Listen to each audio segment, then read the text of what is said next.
అందరికీ ముందుగా అంతర్జాతీయ ప్రతిభావంతుల దినోత్సవ శుభాకాంక్షలు. ఈ మంచి కార్యక్రమం ఏర్పాటు చేసిన డిఫరెంట్లీ ఏబుల్ వెల్ఫేర్ డిపార్ట్మెంట్ వారికి, అదేవిధంగా దానికి తోడుగా నిలబడిన మన డిఎల్ఎస్ఏ సంస్థ సెక్రటరీ వర్యులు జడ్జి గారు సన్యాసి రెడ్డి గారికి, అదేవిధంగా పీడి యూసీడీ వర్యులు యూసీడీ తరఫున చాలా సపోర్ట్ చేశారు వారికి, విఎంఆర్డే వారికి, ముఖ్యంగా వివిధ స్వచ్ఛంద సంస్థలు. ఇప్పుడు ఇంతమందిని ప్రభుత్వం ఆదుకోగలుగుతుందా అంటే అదొక క్వశ్చన్ మార్కే. ఇంతమంది పిల్లల్ని తన సొంత పిల్లలుగా భావిస్తూ వాళ్ళందరినీ ఇంత ఒక మంచి స్థాయికి ఇప్పుడు వాళ్ళు చేపట్టిన కార్యక్రమం మనం చూసాము, ఎంత చక్కగా చేశారని చూసాము. అంత శ్రద్ధతో కృషితో పిల్లల్ని పెంచుతున్న వివిధ స్వచ్ఛంద సంస్థలు వాళ్ళందరికీ కూడా పేరు పేరున ధన్యవాదాలు తెలియజేస్తున్నాను. ఈ సందర్భంగా ఇప్పుడే చాలామంది మాట్లాడడం విన్నాం. ఈ లోపం అనేది మన మనసులో ఉంది తప్ప మన శరీరంలో లేవు. అది మనము పక్కన పెట్టేసి మనం అనుకున్న లక్ష్యాన్ని కృషి చేస్తే సాధించగలుగుతాము. 3 పర్ఫార్మెన్స్ చూసాము. ఒకటి వివిధ అవతారాలు, దశావతారాల గురించి హిడెన్ స్ప్రౌట్స్ స్పెషల్ స్కూల్ వాళ్ళు చేశారు. అదేవిధంగా లెబెన్ సెల్ఫీ వాళ్ళు వెంకటేశ్వర స్వామి గురించి వాళ్ళు ఒక యాక్టివిటీ చేశారు. అదేవిధంగా దాండియా మనం చూసాము పావని స్పెషల్ స్కూల్ నుంచి. వీటికి అన్నిటికీ నాకు తెలుసు మినిమం 3 నుంచి 4 నెలలైనా వాళ్ళు ప్రాక్టీస్ చేసి ఉండాలి. అంత చక్కగా చేశారు. ఈవెన్ నాకు కూడా కుడివైపు వచ్చేది ఎడమవైపు రాదు, లెఫ్ట్ సైడ్ వచ్చేది రైట్ సైడ్ రాదు. బట్ చాలా బ్యూటిఫుల్గా పిల్లలందరూ చక్కగా పర్ఫామ్ చేశారు. అంత ఎఫర్ట్ పెట్టి వాళ్ళందరినీ తయారు చేశారంటే వాళ్ళు hats off to all of them. అంత మార్పు వాళ్ళు మీరు తీసుకువచ్చారు.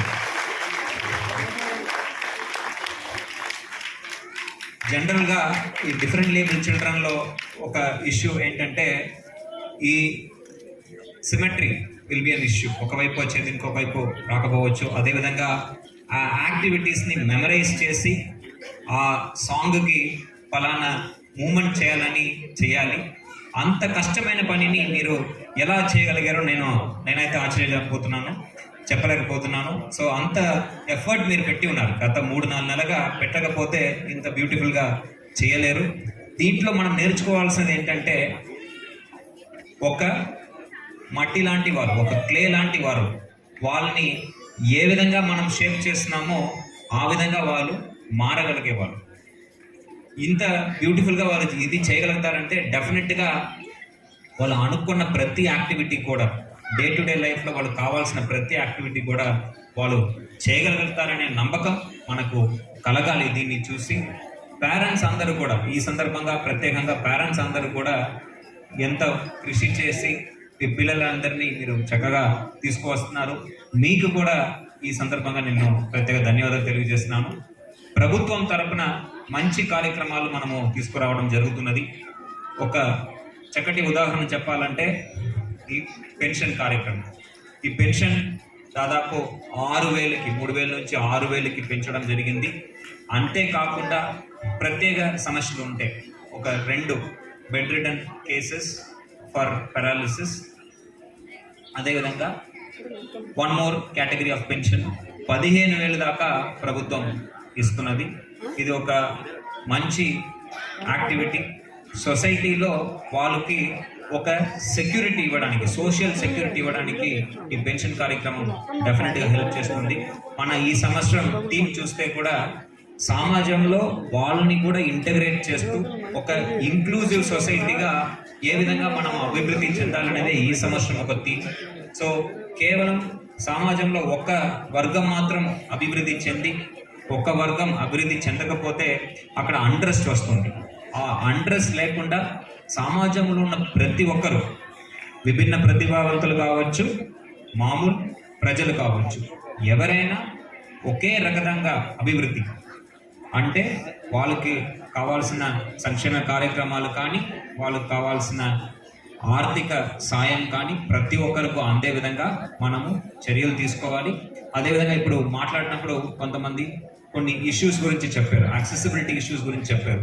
కొన్ని ప్లేసెస్లో ప్రైవేట్ సంస్థల్లో వాళ్ళకు లిఫ్ట్ సదుపాయాలు లేకపోవడం, ర్యాంప్ సదుపాయాలు లేకపోవడం గురించి కూడా చెప్పారు. ఇవంతా కూడా మనము మార్చి ఒక సొసైటీని ఇంక్లూజివ్ సొసైటీగా మనము తీర్చిదిద్దాల్సిన అవసరం ఉంది. దానికి కావాల్సిన చర్యలు చేపడతామని సభాముఖంగా తెలియజేస్తున్నాను.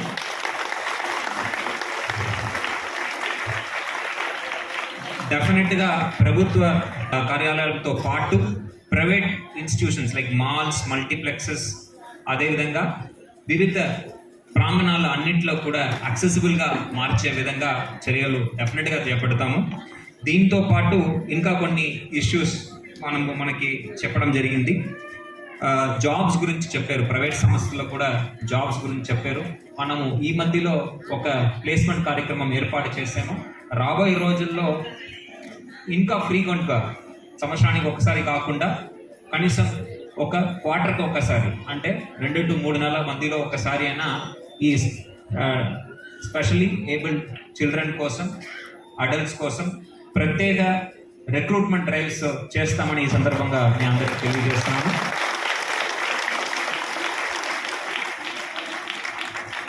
అదేవిధంగా కొన్ని ఇష్యూస్ గురించి చెప్పారు. ఆఫీస్ యాక్సెసిబిలిటీ ఇష్యూస్ కానీ, రోడ్స్ సరిగా లేకపోవడం గురించి, ఆర్సిడి హాస్పిటల్ గురించి చెప్పారు. వాటిని కూడా త్వరలోనే మనము తీర్చిదిద్దామని ఈ సందర్భంగా తెలియజేస్తున్నాను. ఫీల్డ్ లెవెల్ ఇష్యూస్ గురించి కూడా రైజ్ చేశారు. మనము డిఫరెంట్ లేబుల్ పీపుల్ కొంత ఫీల్డ్ లెవెల్లో తిరిగి మనం పని చేయడం కొంత డిఫికల్ట్గా ఉంది అని చెప్పడం జరిగింది. వీటిని కూడా పరిశీలించి తగు చర్యలు చేపడతామని ఈ సందర్భంగా తెలియజేస్తున్నాను. ఇంతే కాకుండా ప్రభుత్వం ఎన్నో మార్పులు తీసుకువస్తుంది. ఉదాహరణకి ప్రభుత్వ ఉద్యోగాల్లో 52 ఏళ్ళు దాకా మనము ఎలిజిబిలిటీ ఏజ్ని పెంచడం, అదేవిధంగా when it comes to leaves 7 days special casual leaves ఇవ్వడం, qualification Telugu type writing qualification కూడా తీసేయడం, ఇలాంటిది మార్పులు చాలా తీసుకువస్తున్నాము. ఇవన్నీ కూడా మనము వాడుకోవాలి. ఇక్కడ ఎవరైతే ఉన్నారో డిఫరెంట్లీ ఏబుల్ పీపుల్ అందరూ కూడా ఈ అవకాశాలని వాడుకోవాలి. మనము మన దగ్గర ఉన్న టాలెంట్ని, మన దగ్గర ఉన్న కమిట్మెంట్ ద్వారా మనము చక్కగా ఉపయోగించుకుంటే ఉన్నత స్థాయికి వెళ్ళడానికి అవకాశం ఉంది. ఇప్పుడే మాట్లాడుతూ ఒక ఎగ్జాంపుల్ చెప్పారు, మన కరుణకుమారి గారి ఎగ్జాంపుల్. ఆ పాప మన ఎండాడా బ్లైండ్ స్కూల్లో చదివి ఈరోజు చూస్తే అంతర్జాతీయ క్రికెట్ టోర్నమెంట్లో, T20 టోర్నమెంట్లో ఇండియా తరపున ఆడి గెలిచి 27 బంతిలో 42 పరుగులు తీసుకొని ఫైనల్ మ్యాచ్లో మన ఇండియా గెలవడానికి కీలక పాత్ర ఆవిడ పోషించింది. మన ప్రాంత వాసి కావడం, మన స్కూల్ విద్యార్థిని కావడం చాలా చాలా సంతోషకరం. ఆవిడని ఒక ఇన్స్పిరేషన్గా తీసుకొని ఇంకా చాలామంది పిల్లలు ముందుకు రావాలి. మీకు వివిధ రంగాల్లో అవకాశాలు ఉన్నాయి. మీ యొక్క టాలెంట్ని చూపించడానికి కూడా మీరు డెఫినెట్గా చేయగలుగుతారని ఈ సందర్భంగా తెలియజేస్తూ, ఇంత చక్కటి కార్యక్రమాన్ని ఆర్గనైజ్ చేసిన డిఫరెంట్లీ ఏబుల్ డిపార్ట్మెంట్ వారిని, అదేవిధంగా ఎప్పుడు ఏడీ గారు చెప్పినట్టు మన కార్యక్రమాలు ఏదైనా ఎప్పుడు తోడుగా ఉండి సలహాలు సూచనలు ఇస్తున్న గౌరవ జడ్జి గారికి ప్రత్యేక ధన్యవాదాలు తెలియజేస్తున్నాను. అదేవిధంగా వేదిక మీద ఉన్న పీడీ గారికి, డీడీ గారికి, సిపిఓ గారికి, వివిధ అధికారులందరికీ, ఇక్కడ వచ్చేసినటువంటి పాత్రికేయ సోదరులు, అదేవిధంగా ఇక్కడ వచ్చేసినటువంటి స్వచ్ఛంద సంస్థలు, ఇప్పుడే చూసాము స్టాల్స్ కూడా చాలా బ్యూటిఫుల్గా వాళ్ళ ప్రోడక్ట్స్ అన్ని చేస్తున్నారు. దీని ద్వారా వాళ్ళకి ఉపాధి అవకాశాలు ఉన్నాయి. వాళ్ళు కాళ్ళ మీద వాళ్ళే నిలబడడానికి అవకాశం కల్పించే విధంగా వివిధ యాక్టివిటీస్, ఆర్ట్స్ అండ్ క్రాఫ్ట్స్ చేస్తున్నారు. ఇది ఇంకా బాగా చేయాలని, దీని మార్కెటింగ్ సపోర్ట్ కూడా మనం ఏ విధంగా కల్పిస్తామని ప్రభుత్వం ద్వారా ఆలోచిస్తామని చెప్తూ అవకాశం ఇచ్చిన ఆర్గనైజర్స్ అంతా ధన్యవాదాలు తెలియజేస్తూ సెలవు తీసుకున్నాను. Thank you.